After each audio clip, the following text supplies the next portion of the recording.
Hello, അസ്സലാമു അലൈക്കും. 2 നേന്ത്രപ്പഴം എടുത്തിട്ടുണ്ട് കേട്ടോ. ഇന്നത്തെ റെസിപ്പി കായ്പോളയാണ്. പെട്ടെന്ന് തയ്യാറാക്കാൻ പറ്റുന്നൊരു കായ്പോളൻ്റെ റെസിപ്പിയാണ് കേട്ടോ.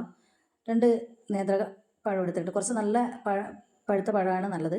അത് കുറച്ച് പശു നെയ്യും ഒഴിച്ചിട്ട് നമുക്കൊന്ന് വഴറ്റി കൊടുത്ത് അതിനൊന്ന് ഇതാക്കിയെടുക്കാം. അതിന് മുന്നിൽ നമുക്ക് കുറച്ച് അണ്ടിപ്പരിപ്പ് മുന്തിരി എടുത്ത് വെച്ചതുണ്ടായിരുന്നു.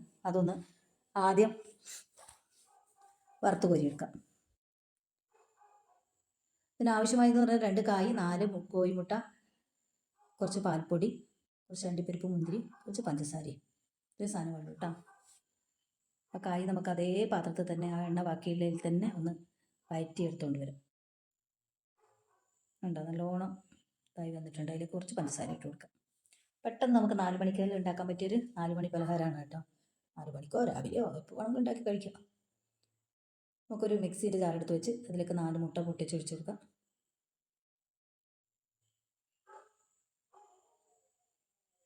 അതിലേക്ക് 1 സ്പൂണ് മൈദപ്പൊടി ഇട്ട് കൊടുക്കുന്നുണ്ട് കേട്ടോ.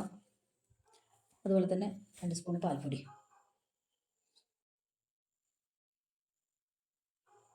കുറച്ച് പഞ്ചസാര നമ്മൾ വാഴക്കയിൽ ഓൾറെഡി നമുക്ക് പഴത്തിൽ നമ്മൾ ഇത് ഇട്ട് കൊടുത്തിട്ടുണ്ട് പഞ്ചസാര.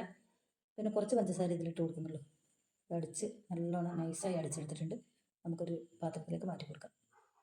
ഇനി നമ്മൾ അണ്ടിപ്പരിപ്പും മുന്തിരിയെല്ലാം എടുത്ത് വെച്ചിട്ടില്ലേ, അതും വാഴക്ക വഴറ്റി വെച്ച് അതും കൂടി എടുത്തിട്ട് ഒന്ന് അങ്ങനെ സെറ്റാക്കി കൊടുക്കുക. അതിൻ്റെ മേലെ കൂടെ തന്നെ കുറച്ച് അണ്ടിപ്പരിപ്പ് മുന്തിരി ഇട്ട് കൊടുക്കുമെന്ന്.